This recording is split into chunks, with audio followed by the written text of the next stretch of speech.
My name is Charlotte. I'm in my late 30s now, and for most of my adult life, I've worked in creative rooms where ideas move faster than credit and where silence is often mistaken for consent. I've been called composed, dependable, and easy to work with.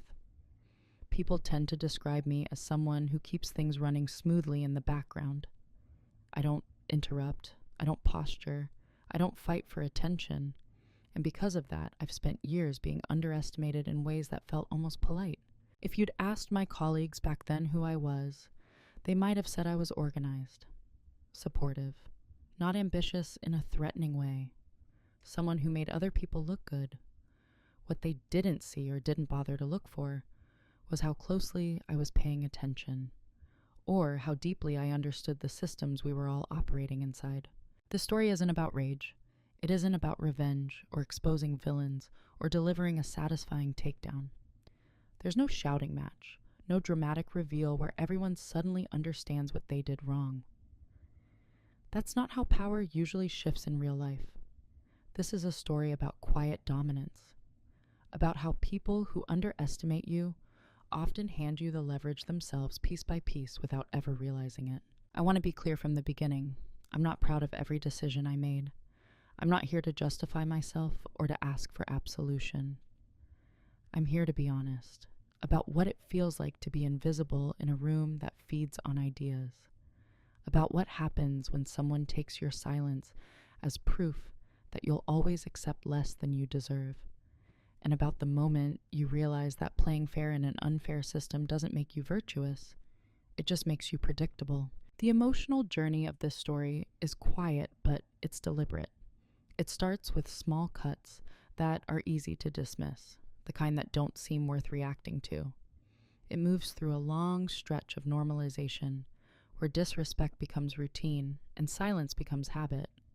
And then, without any external drama, something shifts internally. Not anger, clarity.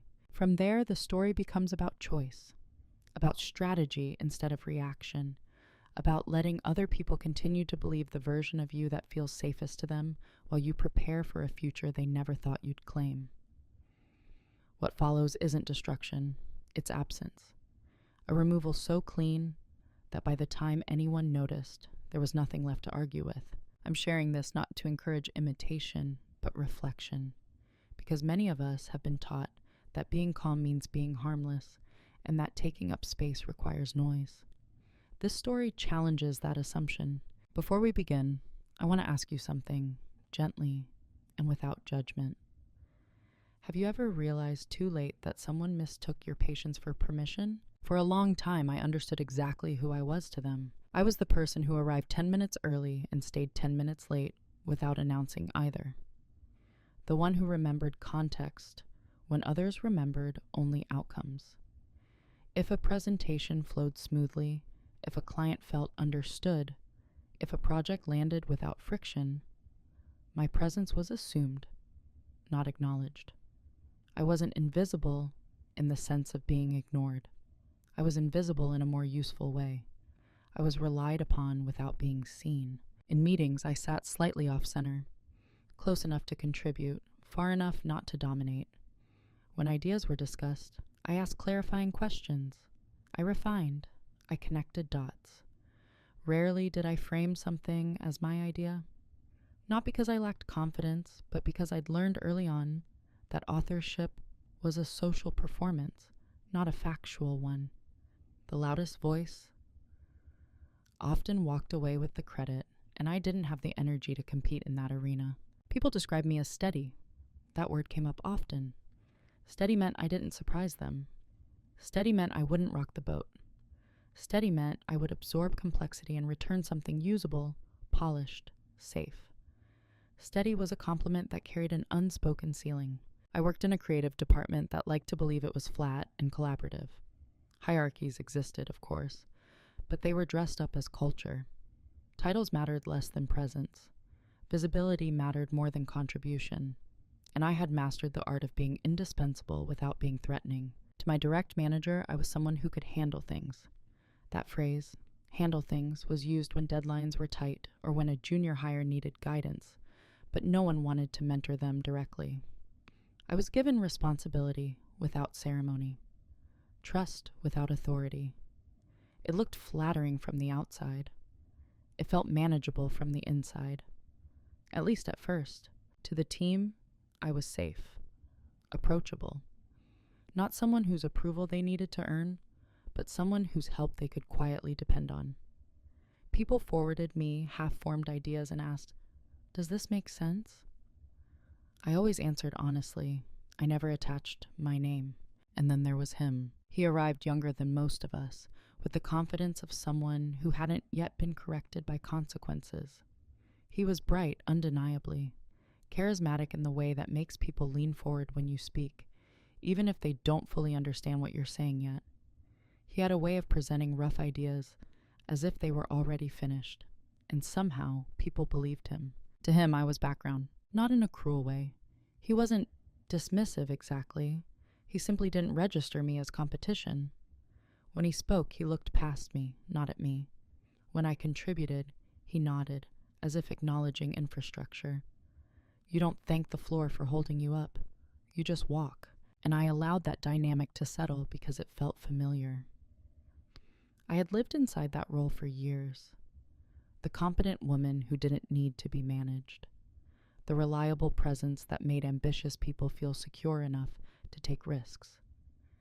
There was a quiet pride in that, a sense of control that came from knowing I could influence outcomes without being exposed to scrutiny. What I didn't acknowledge then was the cost, because when you are useful without being visible, people begin to assume that usefulness is your purpose, that you exist to support momentum, not create it. They stop asking what you want. They stop considering where you're going. You become part of the mechanism rather than a participant in the future. At the time, I told myself this was fine.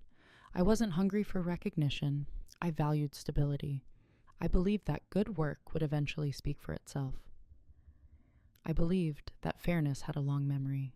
I didn't feel wronged, not yet. I felt assigned, quietly, efficiently placed into a role I hadn't explicitly chosen, but hadn't refused either. That was who I was to them, not underestimated in an obvious way, not dismissed, just gently, consistently positioned exactly where they needed me, and nowhere beyond that. The first time it happened, I almost missed it. That's the thing about small cuts. They don't announce themselves. They don't demand attention. They slip in quietly, disguised as oversight or efficiency or simple misunderstanding. If you're not already looking for them, they pass as nothing. We were working on a mid-size pitch, not a flagship project, but important enough to be visible to leadership.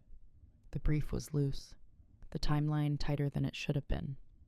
As usual, I ended up shaping the structure, clarifying the narrative, aligning the creative direction with what the client was actually asking for, not just what sounded impressive in the room. One afternoon, he stopped by my desk. He had a draft, rough but promising.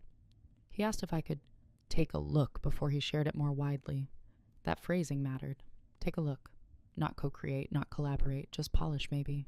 I spent that evening rewriting large sections of it. Not stylistically, structurally. I reframed the core concept, adjusted the logic, and removed what wouldn't survive client scrutiny.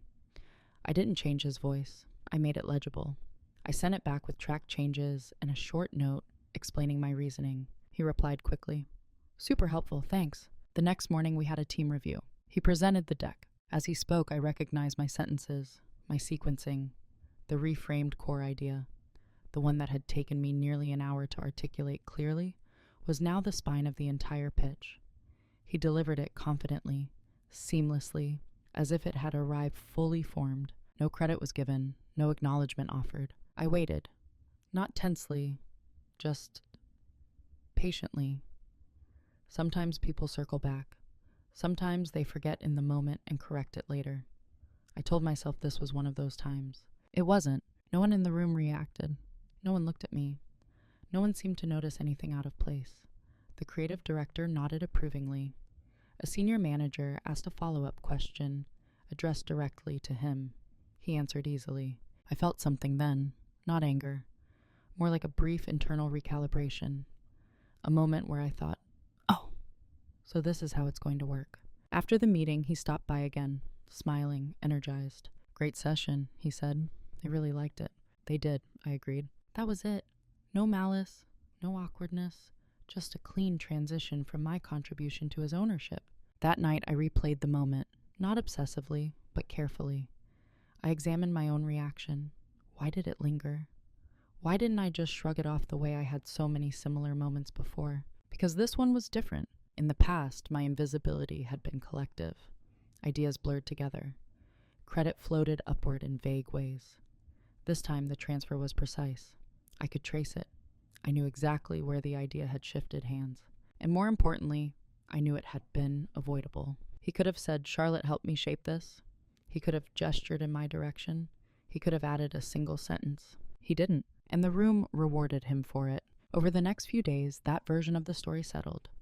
Leadership referred to it as his concept. He was asked to lead the next iteration. I was looped in for support, which meant execution, refinement, and follow-through. No one thought this was unfair. It fit the roles we had already been playing. I didn't confront him. I didn't escalate it.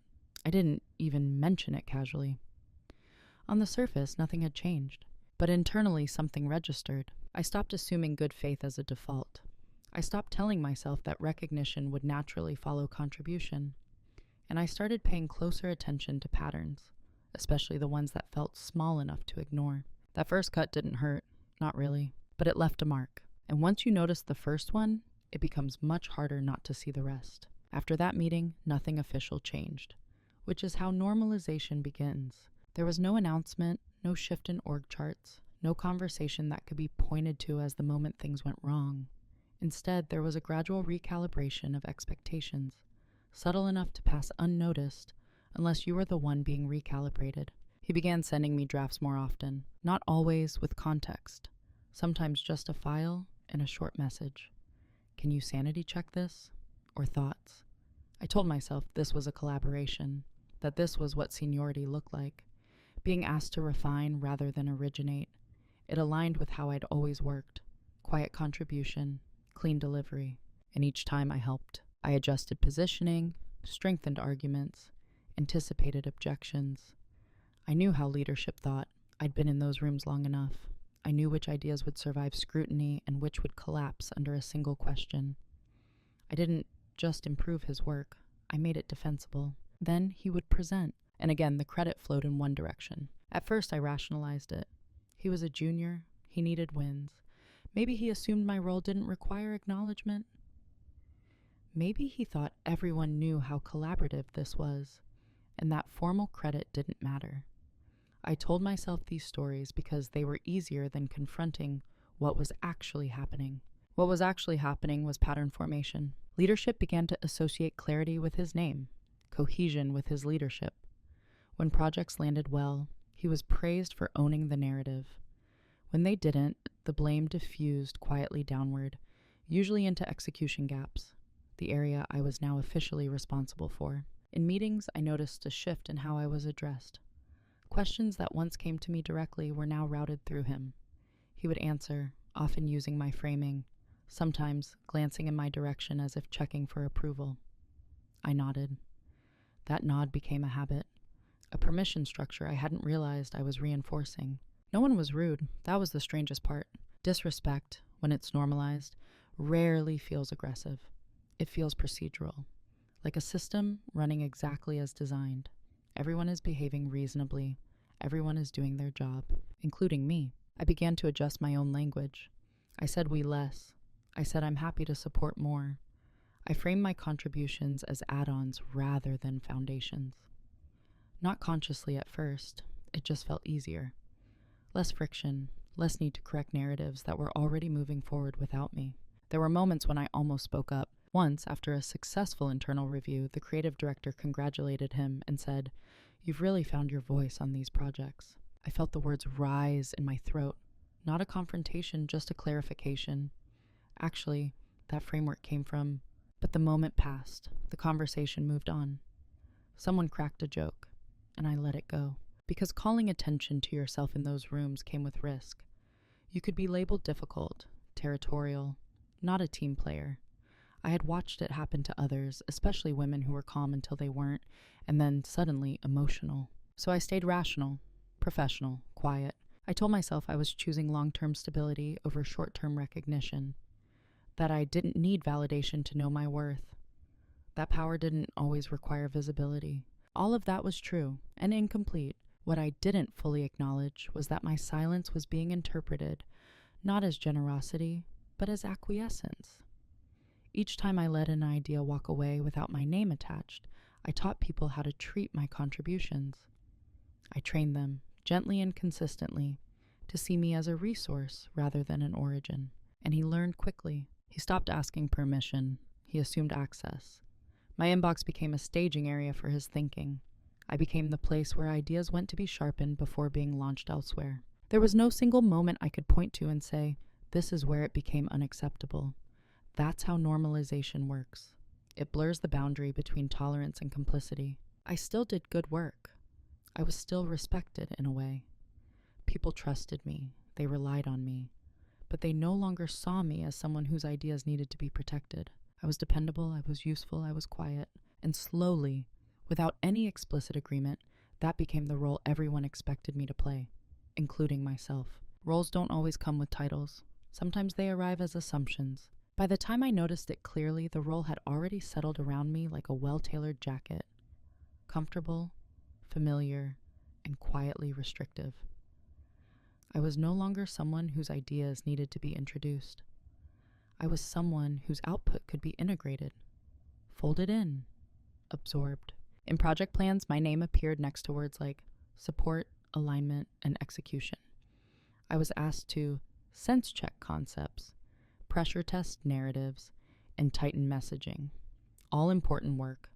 All work that happens after the direction has already been decided. And somehow, without anyone saying it out loud, that became my lane. When new initiatives were discussed, I was brought in after the excitement phase, after the initial framing, after someone else had already attached themselves to the core idea. I was trusted with the responsibility of making it succeed, but not with the authority of defining it. What struck me most was how natural this felt to everyone else. No one thought they were limiting me. In their minds, they were being efficient. Why involve me in early ideation when I was so good at refinement? Why risk muddying ownership when I clearly didn't crave the spotlight? The story they told themselves was flattering. It allowed them to benefit from my strengths without confronting the imbalance it created. And I played my part convincingly. I responded quickly. I delivered cleanly. I didn't question the structure. When people thanked me, it was for being reliable, for saving projects, for stepping in when things got messy. I accepted those thanks with grace, even as I felt something flatten inside me. Because being appreciated for fixing things is not the same as being trusted to build them. He, meanwhile, grew more visible. Leadership began looping him into higher-level conversations. His calendar is filled with meetings labeled strategy and direction. Mine is filled with sessions labeled alignment and delivery. We were both busy. We were both valued. But we were no longer moving in the same direction. And still I didn't protest. Part of that was self-preservation. I had responsibilities outside of work. Stability mattered. I wasn't interested in political battles or fragile egos. I had seen how quickly favor could shift when someone was perceived as challenging. But part of it was something harder to admit. I had internalized the role. I had learned to take pride in being the one who made things work, in being the person others leaned on when they weren't sure. There was a quiet authority in that, a sense of control that didn't require recognition, or so I told myself. What I didn't question was why that authority never translated into formal power. I noticed it most clearly during performance reviews. My feedback was always positive, consistently strong. Phrases like trusted partner and key contributor appeared year after year. But when I asked about growth, about stepping into more visible leadership, the answers were vague. Let's revisit this next cycle. We'll see how things evolve. Right now, we really need you where you are. Where I was, apparently, was indispensable but static. Meanwhile, his trajectory was anything but. He was praised for initiative, for vision, for leadership potential. The same qualities I exercised quietly were now being celebrated loudly in someone else, because they fit the narrative leadership expected to see. And I understood, finally, that this wasn't about merit. It was about perception, about who looked like a leader, about who seemed comfortable claiming space. I wasn't angry. That surprised me. I felt something closer to recognition, a clear-eyed understanding of the system I was operating within, and the role I had been assigned inside it. Not maliciously, not consciously, just efficiently. Reliable, useful, invisible. Once you see the role that clearly, you're faced with a choice. You can continue playing it and accept the ceiling that comes with it, or you can stop performing it altogether. At the time, I didn't know which path I would take. I only knew that I could no longer pretend the role didn't exist. The shift didn't happen during a meeting. It didn't come from a confrontation, or a slight, or even a new disappointment. It happened on an ordinary afternoon when nothing went wrong. I was alone in a small conference room, reviewing notes from a client call I hadn't been invited to attend. The summary had been forwarded to me afterward with a familiar message. Can you help turn this into something coherent? I read through the bullet points, the half-decisions, the unresolved questions. I could already see the narrative taking shape. I knew where it would land. I knew which objections would surface and how to address them. And as I opened my notebook, my black leather one, the same one I'd carried for years, I paused. Not out of frustration, out of clarity. I realized that I could predict the outcome of this project with unsettling accuracy. Not because I was psychic, but because I understood the machinery. I knew who would speak, who would be listened to, whose name would be attached to what. I knew where my work would go once it left my hands. And I knew something else too. If I stopped, just slightly, if I adjusted how I contributed instead of how much, the entire flow would change. That thought wasn't emotional, it was structural. I sat there for a long time, not writing, just observing my own habits, the speed at which I moved to solve problems that weren't formally mine. The way I preemptively smoothed edges so others wouldn't have to. The instinct to protect outcomes rather than authorship. I had always told myself this was maturity, professionalism. But in that quiet room, it occurred to me that it was also a strategy, just not one that benefited me. The realization didn't make me angry. It made me still. For the first time in a long while, I asked myself a question I'd been avoiding. What would happen if I didn't rush to be helpful? Not if I became difficult. Not if I withdrew or sabotaged anything. Just in case I stopped offering more than was asked. If I let ideas remain rough a little longer. If I allowed ambiguity to exist without immediately resolving it. The answer came quickly. Other people would have to show their work. They would have to articulate things they'd grown comfortable presenting without fully understanding. They would have to take responsibility, not just for outcomes, but for process. And some of them, especially those who had grown used to my quiet scaffolding, would feel exposed. That exposure wasn't my goal, but I recognized it as a consequence. I looked back at the notes from the call. I could already draft the solution. I could turn it into a compelling framework in under an hour. I had done it dozens of times before. Instead, I closed the notebook. I sent a short reply. Happy to help once there's a bit more clarity on direction. That was it. No explanation, no edge. Just a boundary, placed gently but firmly. Nothing dramatic happened. No one reacted. No alarms were raised. The world didn't tilt. And yet, internally, something irreversible had occurred. I felt a strange sense of relief. Not because I'd taken power, but because I'd stopped giving it away automatically. I hadn't changed my values. I hadn't compromised my ethics. I had simply chosen not to overextend myself into invisibility. Over the following days, I noticed how often I had been filling the silence without being asked. How frequently I had been anticipating needs that no one had articulated. It wasn't altruism. It was conditioning. So I adjusted. I listened more. I spoke later. I answered what was asked, and no more. People still described me as calm, steady, reliable. What they didn't notice was that my silence had changed texture. It was no longer a default. It was deliberate. And that was the moment everything truly shifted. Not outwardly, but decisively. Because once silence becomes a choice instead of a habit, it stops being passive. It becomes power. Once I stopped filling every gap, I began to hear the room differently. Silence, when it's no longer automatic, creates space. And space makes patterns visible. At first, the change was subtle enough that no one could point to it. I was still present, still responsive, still delivering what was formally required of me. But I was no longer cushioning the process. I wasn't translating half-formed ideas into executive-ready language before they had earned that refinement. People began to stumble, just a little. In meetings, someone would present a concept and pause, waiting for the familiar moment when I'd step in to clarify or connect it to the broader strategy. I didn't.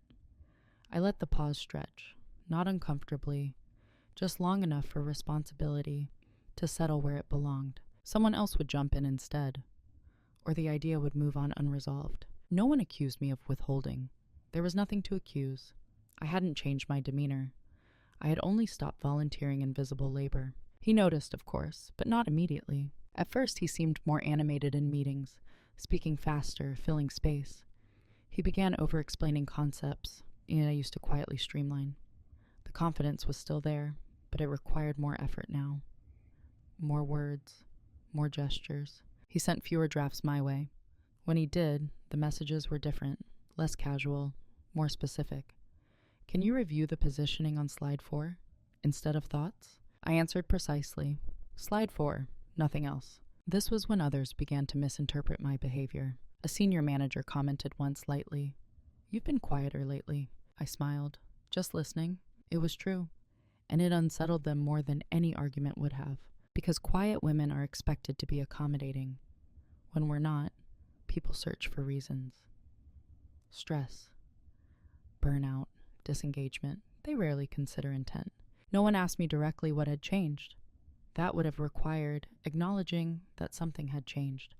Instead, they adjusted around me. Meetings grew messier, timelines slipped slightly, feedback loops became longer. Nothing catastrophic, just inefficient enough to register. And still I didn't intervene. I wasn't trying to teach a lesson. I wasn't watching anyone fail with satisfaction. I was observing the system without my unpaid contributions holding it together. And what I saw confirmed something I'd suspected for a long time. My silence had never been empty. It had been structural support. Without it, the hierarchy wobbled. Not enough to collapse, but enough to reveal who actually understood the work and who had been relying on polish to mask gaps. He began to grow defensive in small ways. When leadership asked questions he couldn't answer cleanly, he deflected. When projects stalled, he blamed ambiguity. Once, in a moment that almost made me laugh, he said, "We just need to get aligned."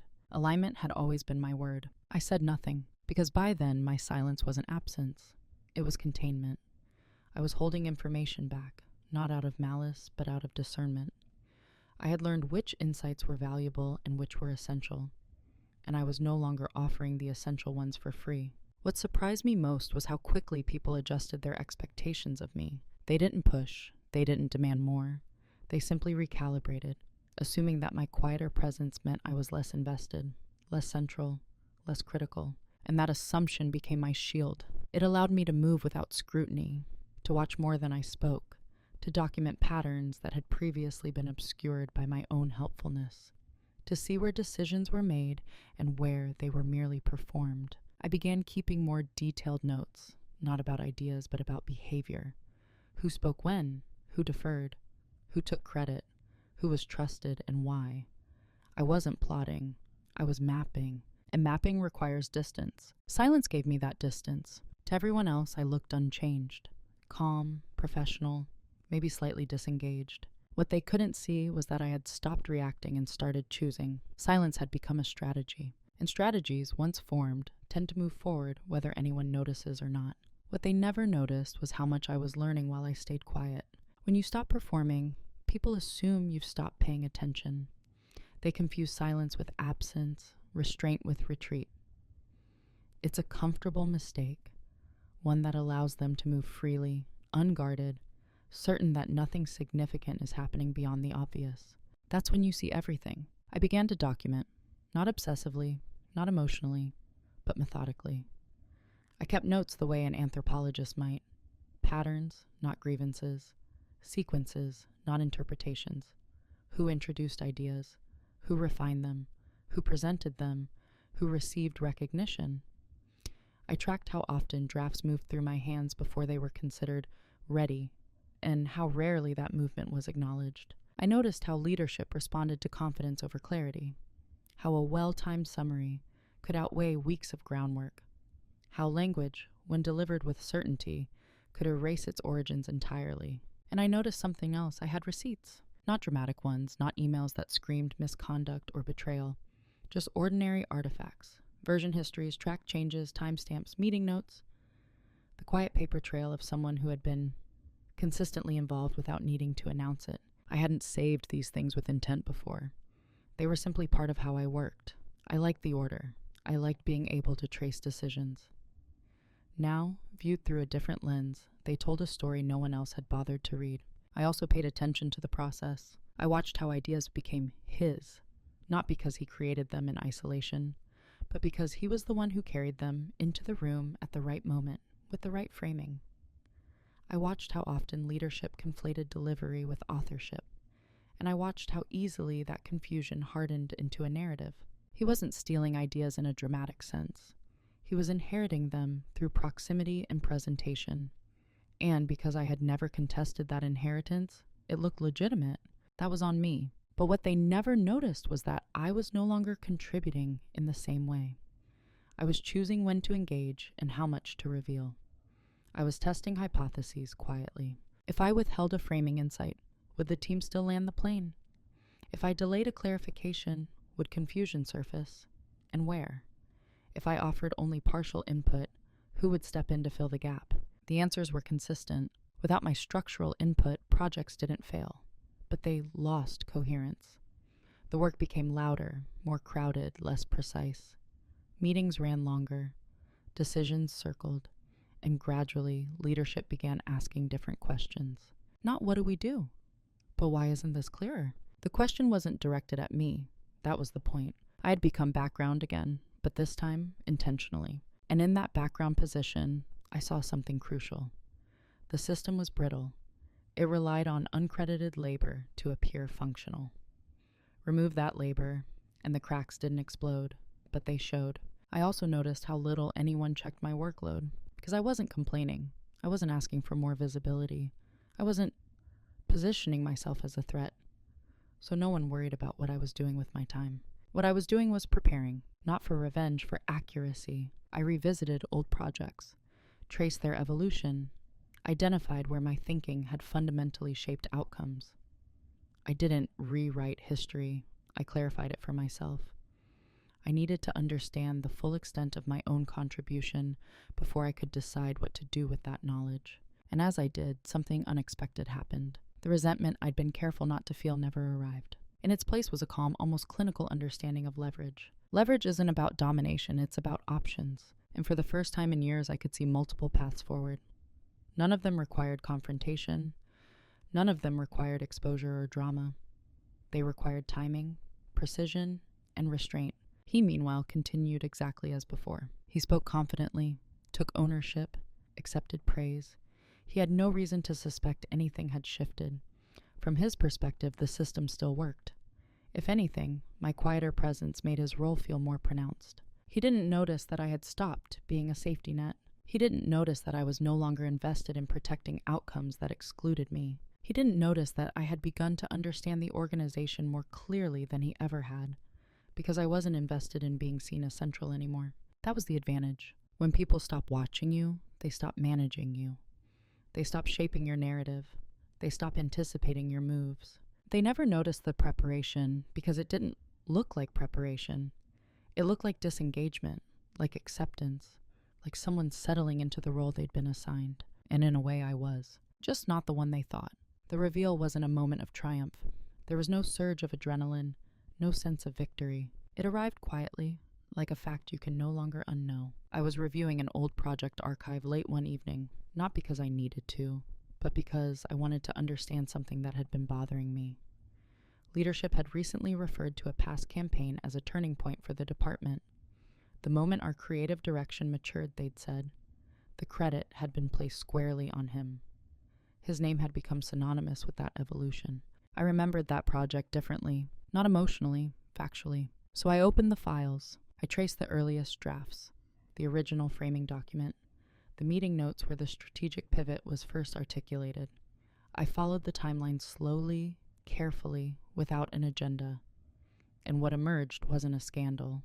It was something far more mundane and far more powerful. The core idea had come from me, not as a single sentence or a dramatic pitch, as a series of decisions, reframing questions, structural choices that had guided the work from something generic into something specific, defensible, and successful. And there it was, in writing, in timestamps, in track changes that showed my hand shaping the narrative long before his presentation ever existed. I felt nothing. No anger, no vindication, just clarity. Because this wasn't about being wronged.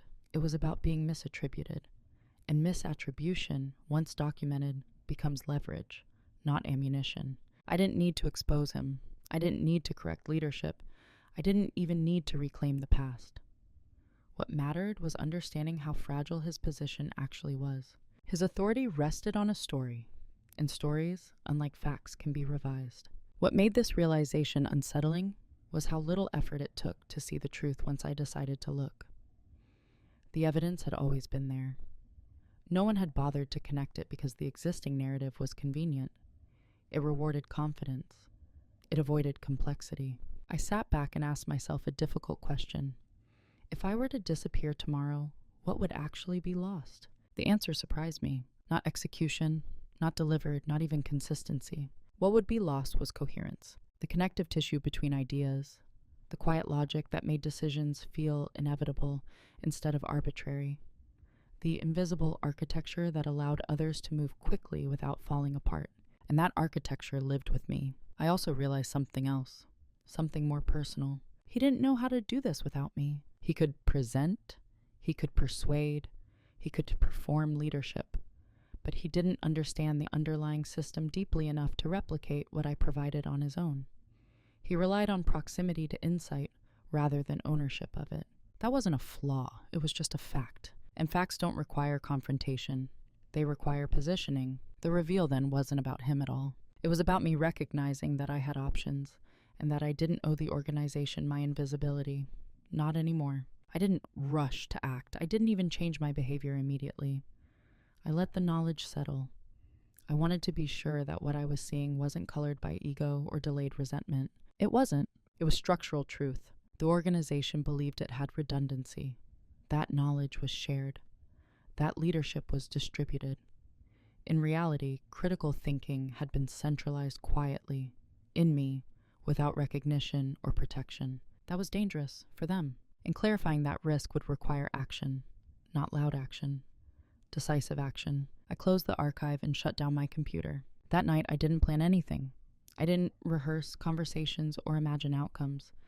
I simply acknowledged the reveal for what it was, the moment I understood my own leverage. Leverage isn't about forcing change. It's about creating conditions where change becomes unavoidable. And once you see that clearly, you can't go back to pretending you're replaceable. Once you understand your leverage, the most difficult part isn't using it. It's choosing how. I spent weeks in that space. Not restless, not anxious, just deliberate. I laid out my options the way I laid out creative frameworks. Clearly, without moral dramatics. I could confront him. That would be clean, emotionally satisfying, and strategically useless. He would deny, deflect, or apologize just enough to neutralize the moment. Even if he acknowledged my contribution privately, the public narrative would remain unchanged. Confrontation would center him. I wasn't interested in that. I could escalate to leadership, present the documentation, clarify authorship, correct the record. This path appealed to my sense of fairness. It also carried risk. Organizations don't like being shown their blind spots. Correcting the past would require them to admit they'd misunderstood the present. That kind of reckoning is often resisted, not because it's wrong, but because it's inconvenient. I could stay, accept the role as it was, continue operating quietly, secure in the knowledge that I understood the system better than most. This option offered stability. It also offered stagnation. I knew, with unsettling certainty, that nothing meaningful would change if I chose comfort over clarity. And then there was the fourth option, the one that took the longest to fully articulate. I could remove myself, not dramatically, not as a protest, but precisely, cleanly, in a way that forced the organization to confront what it had been relying on without ever naming it. This option didn't require accusations. It didn't require permission. It required preparation. Once I saw it clearly, I understood why the decision felt heavy. because it was irreversible. Leaving wouldn't just be a career move. It would be a structural intervention. It would expose the fragility of a system that mistook visibility for leadership and silence for compliance. And it would affect him more than anyone else. Not because I wanted it to, but because his authority had been built on proximity to my thinking. Remove that proximity, and the performance would be tested. I sat with that truth for a long time. I asked myself whether this was fair, whether it crossed some invisible ethical line, whether I was punishing someone for benefiting from a system I had participated in sustaining. The answer wasn't simple, but here's what I knew. I wasn't responsible for maintaining an imbalance once I understood it. I wasn't obligated to continue offering uncredited labor to preserve someone else's trajectory. Leaving wasn't an act of harm. It was an act of withdrawal. And withdrawal, when done consciously, is not aggression. It's boundary. I didn't make the decision in a moment of emotion. I made it on a quiet Sunday afternoon, reviewing my notes one last time. I looked not at what I had lost, but at what I had built, internally. Skills, insight, judgment, a deep understanding of how creative power actually functions inside institutions. I realized that staying would require me to continue performing a version of myself that no longer fits. So I chose the irreversible option, not because it was bold, but because it was honest. I didn't tell anyone yet. I didn't change my tone or my output. Outwardly, nothing shifted. Internally, everything had already moved. Once a decision like that is made, time behaves differently. You stop waiting. You stop hoping. You begin aligning your actions with a future that no longer requires validation from the present. I didn't feel relief. I felt steadiness. And that was how I knew the decision was right. Once the decision was made, the urgency disappeared. That surprised me. I didn't feel the need to announce anything, to signal dissatisfaction, to prepare people emotionally. I had already done the most difficult part privately. What followed was execution, and execution is calm by nature. I began by doing nothing differently on the surface. I showed up on time. I delivered what was required. I participated in meetings at the same measured pace. If anything, I became easier to work with. Less reactive, less invested in outcomes that weren't mine to carry forward. That consistency was important. Silence works best when it's indistinguishable from normalcy. Behind the scenes, though, I was precise. I reviewed my formal responsibilities. What was written? What was implied? What had quietly expanded over time? I narrowed my scope without announcing it, aligning my output strictly with my role. Anything outside that boundary was redirected politely or deferred. Happy to look at this once direction is finalized. That sounds like a leadership decision. I'd need more context before weighing in. None of these statements raised flags. They were reasonable, professional. They simply placed the work back where it belonged. I also began untangling myself from dependencies. There were processes only I fully understood, not because I'd hoarded knowledge, but because no one had ever asked me to document it. I began doing so quietly. Not in a way that gave everything away, but in a way that clarified ownership. If something lived with me, I made that visible, carefully, neutrally. This wasn't sabotage, it was accurate. I stopped preemptively solving problems. I let questions surface naturally. When asked directly, I answered. When not, I observed.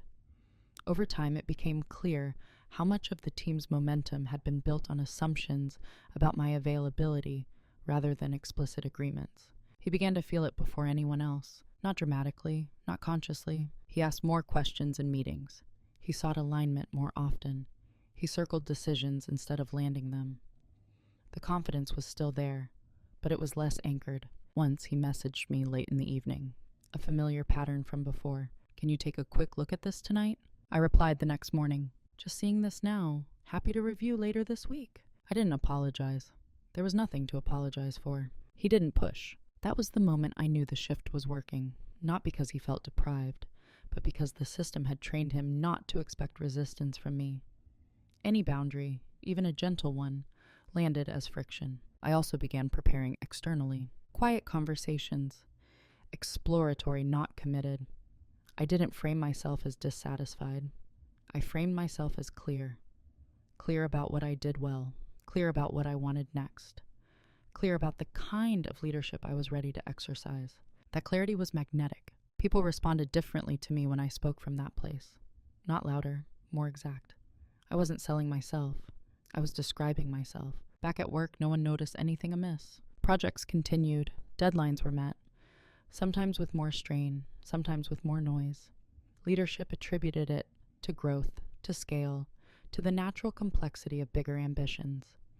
They didn't look for a single cause because they didn't believe one existed. And why would they? I hadn't announced my departure. I hadn't withdrawn effort dramatically. I hadn't confronted anyone. From the outside, I was still the same Charlotte they'd always known. Internally, I was already gone. There's a particular kind of power that comes from knowing you're no longer invested in being understood by the room you're standing in. You stop performing. You stop negotiating your worth. You simply move. And movement, when it's quiet, often goes unnoticed until it's complete. By the time anyone sensed that something fundamental was shifting, the path forward was already set. Consequences rarely arrive with announcements. They seep in gradually, like water through hairline cracks. Subtle at first, easy to dismiss. By the time they're undeniable, the source is often forgotten. The first sign was confusion. Not overt confusion, just small hesitations. Meetings that ran longer than expected. Follow-up emails that asked questions we'd already discussed. Decisions that were revisited, not because they were wrong, but because no one was confident enough to let them stand. I watched this from a distance, not disengaged, but detached. People began asking for clarification more often, not from me directly, but from each other. They tried to recreate the coherence that used to exist by committee. It didn't quite work. He felt it most acutely. Without the quiet structural support I'd provided, his presentations grew denser. More slides, more qualifiers. He spoke longer, as if volume could replace precision. Leadership still nodded, still listened, but the ease was gone. Once after a review, the creative director said, "I'm not sure I fully understand the through line here." It wasn't criticism, it was curiosity, and it landed heavier than any reprimand would have. He began looping me into conversations again, but differently, not as an afterthought, as an insurance policy. He asked for alignment earlier.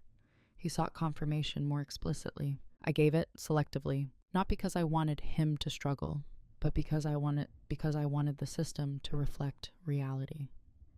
I contributed where it was appropriate, where my role justified it. I didn't rescue the momentum that had been built on assumption. The organization started to feel the absence without being able to name it. Leadership meetings resulted in more action items and fewer decisions. Projects advanced, but less cleanly. There was a sense of effort without elegance, of motion without inevitability. No one blamed me. There was nothing to blame. Instead, a vague narrative began to form. We're growing. Things are more complex now. It was comforting. It preserved the belief that the system was sound and the friction was external. But complexity doesn't usually create confusion. It reveals it. I could see the strain in how people communicated. They over-explained. They hedged. They sought consensus where judgment would have sufficed. The confidence that had once defined the team's output began to erode. Not dramatically, but perceptibly. He became more defensive. Not outwardly, subtly. He justified decisions more aggressively. He positioned himself more carefully.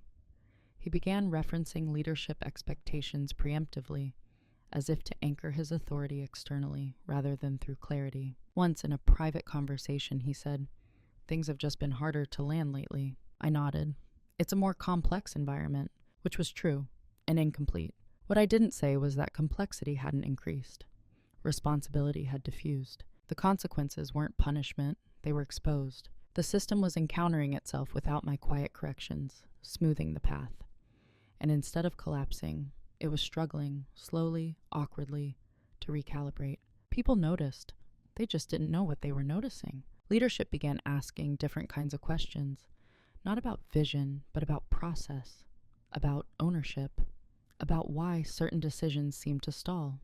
And those questions made some people uncomfortable. Not me. By then, I was emotionally neutral. I had already accepted what would follow. I wasn't watching to feel validated. I was watching to understand how long it would take for the organization to recognize what it had been relying on. The answer, it turned out, was longer than I expected, because institutions are slow to admit misalignment. They prefer narratives, that protect continuity. But even the most stable narratives fray when the outcomes no longer match the story. The consequences had begun. They were quiet, they were cumulative, and they were irreversible. By the time anyone tried to fix what was happening, the language had already shifted. It was no longer the case that things felt a bit off.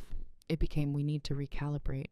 Recalibration is what organizations say when they sense loss but can't locate it. Leadership scheduled more meetings, process reviews, alignment sessions. They brought in frameworks, consultants, and new terminology. None of it addressed the core issue because none of it named the absence correctly. They were treating symptoms, not structure. I was invited into these conversations again, formally this time. Asked for input, asked for perspective, asked in carefully neutral language whether I had noticed any patterns. I answered honestly, calmly, without accusation. I spoke about the diffusion of ownership, about unclear decision rights, about the difference between presentation and authorship. I framed everything as systemic, not personal. They nodded, took notes, thanked me. And then they did what institutions always do when faced with inconvenient clarity.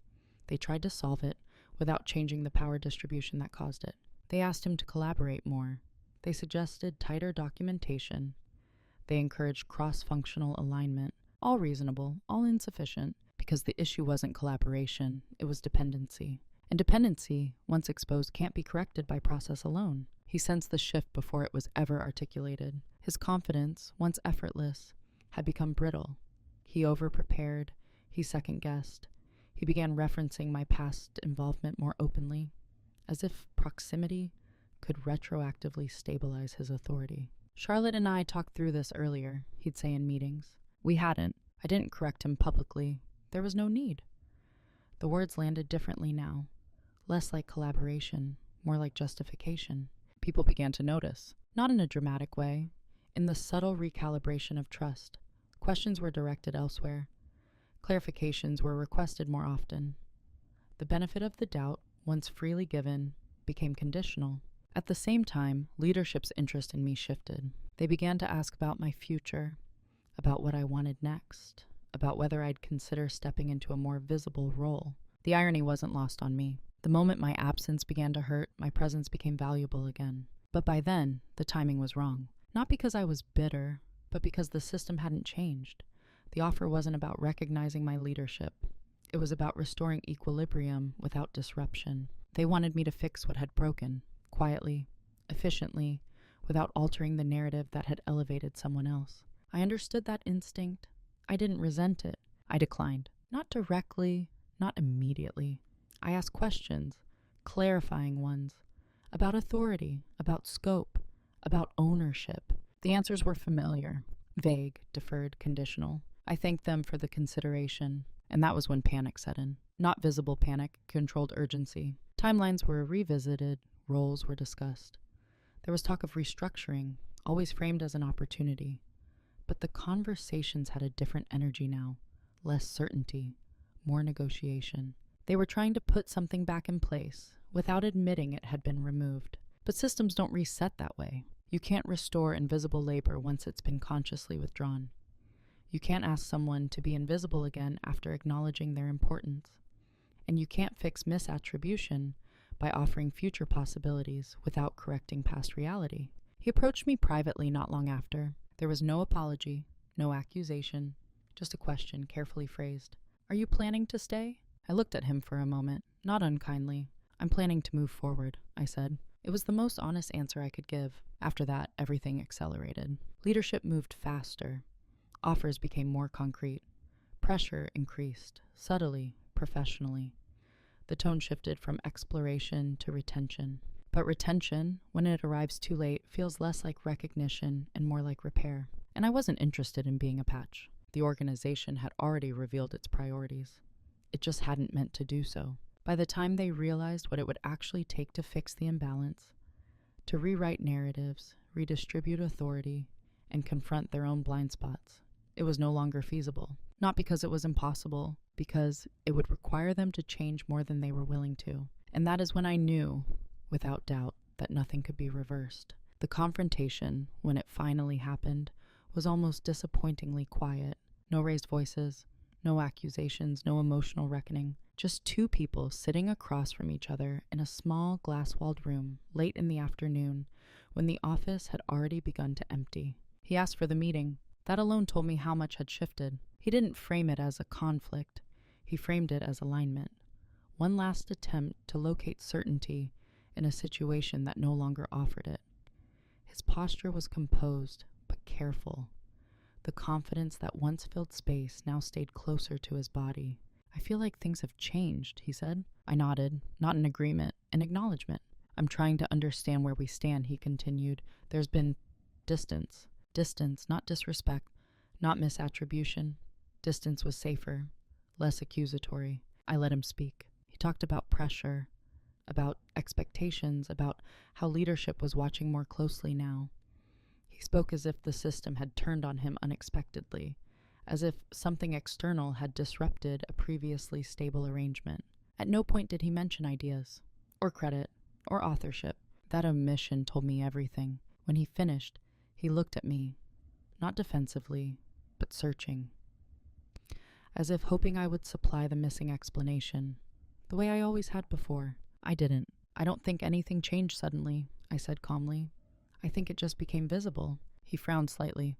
Visible how? I chose my words carefully, not to soften them, but to keep them accurate. For a long time, I contributed in ways that weren't formally recognized, I said. That was my choice. I stopped doing that. There was no accusation in my tone, no demand. Just a fact. He shifted in his chair. I didn't realize you felt that way. I didn't feel a way, I replied. I noticed a pattern. That was the moment he understood this wasn't about feelings. There was nothing to apologize for that would fix it. No reassurance that would reset the dynamic. He tried anyway. I've always valued your input, he said. I thought we worked well together. We did, I said, within the roles that were assumed. He was quiet then, processing. Finally, he asked the question that mattered. What are you going to do? I'm leaving, I said. I didn't explain where, or when, or why beyond that. I didn't need to. He exhaled slowly, not in relief, in recognition. I wish you'd said something sooner, he said. I met his eyes. I did, just not in words. That was the closest we came to confrontation. There was no apology offered, and none demanded, because apologies are about intent, and this had never been intentional in the way people imagine wrongdoing. It was systemic, normal, efficient. He benefited from it. I absorbed it. Neither of us were villains. As we stood to leave, he paused. I hope you get what you're looking for. I already have, I said. And I meant it. Not a position, not validation, but clarity. The confrontation ended the way it began, quietly. No audience. No resolution that could be shared or summarized. And that was appropriate, because the real shift had never been between us. It had happened long before, in silence, when I stopped accepting a role that no longer fit. After I left, people expected a transformation, a sharper edge, a louder voice, a visible correction of everything that had come before. None of that happened. What changed wasn't my personality.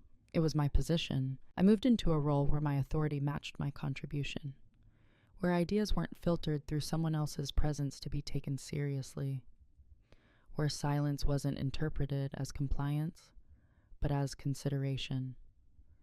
The environment was different, but more importantly, my relationship with myself was different. I no longer needed to prove that I was valuable by making myself useful to everyone. That alone changed how I showed up. I speak when there's something to shape, not something to save. I contribute early, where structure matters, and I step back once ownership is clear. I don't rush to smooth discomfort that belongs to other people. I let responsibility sit where it lands. People often describe me now in ways that sound similar to before. Calm, thoughtful, measured. The difference is that those qualities are no longer mistaken for availability. I've learned something important since leaving. Quiet doesn't mean passive. It never did. It just requires context to be understood correctly. When placed in the wrong system, quiet becomes extractable. In the right one, it becomes authority. I don't regret staying as long as I did. That part surprises people when I say it, but regret assumes waste, and nothing about that period was wasted. I learned how systems actually function when language and credit diverge. I learned how often organizations rely on invisible labor while praising visible confidence. I learned how easy it is to confuse harmony with health. Most importantly, I learned how to recognize the moment when patience stops being virtuous and starts being self-erasure. I don't carry bitterness from that experience. Bitterness requires attachment to an outcome you didn't receive. I've already moved past the need for that outcome. What I carry instead is discernment. I notice dynamics faster now. I ask different questions. I'm less impressed by performance and more attentive to structure. I know how to trace ideas back to their origins, and I know how to protect my own. And when I choose silence now, it's never because I feel small. It's because I'm deciding where my energy belongs. Sometimes people ask if I do anything differently. The honest answer is no. Not because everything went perfectly, but because I wouldn't trade the clarity I gained for a more comfortable version of the past. That clarity reshaped how I move through every room I enter. I no longer wait to be seen. I decide whether I want to be, and that, more than any title or recognition, has changed who I am. There's a moral to this story, but it isn't the kind that fits neatly into advice. It's not to speak up sooner or demand credit louder. Those lessons assume the system is listening fairly, and often it isn't. Noise doesn't always create justice. Sometimes it just creates resistance. The deeper truth is quieter. When you consistently give more than is asked, without clarity, without boundaries, you teach people how to use you. Not because they're malicious, but because systems adapt to whatever keeps them running smoothly. Silence, generosity, reliability. These are not flaws. But when they exist without ownership, they become extractable resources. And extracted resources are rarely protected. What changed my life wasn't confrontation. It wasn't exposure. It wasn't revenge. It was a withdrawal with intention. I didn't take anything from anyone. I stopped giving something away. That distinction matters. Quiet dominance isn't about outmaneuvering people or proving superiority. It's about understanding where your real leverage lies and choosing not to dilute it for the comfort of others. Sometimes the most powerful move isn't to correct the narrative. It's to exit it. Because when you leave a system that depended on your invisibility, you don't just change your own trajectory. You force the truth into the open. Not through accusation, but through absence. People often ask who won in this story. That question misses the point. No one was destroyed. No one was humiliated. The system simply revealed itself, and I chose not to remain inside it. That's not victory. That's alignment. If there's anything I hope you take from this, it's this. Pay attention to where your silence is expected rather than chosen. That's usually where your power is being quietly redirected away from you. And before we end, I want to ask you something, openly, without judgment. Have you ever stayed quiet long enough that people forgot what you were actually carrying? If so, I'd like to hear your story in the comments. Cảm ơn bạn đã theo dõi. Hãy bấm đăng ký và bật chuông để luôn cập nhật nội dung mới. Hẹn gặp lại.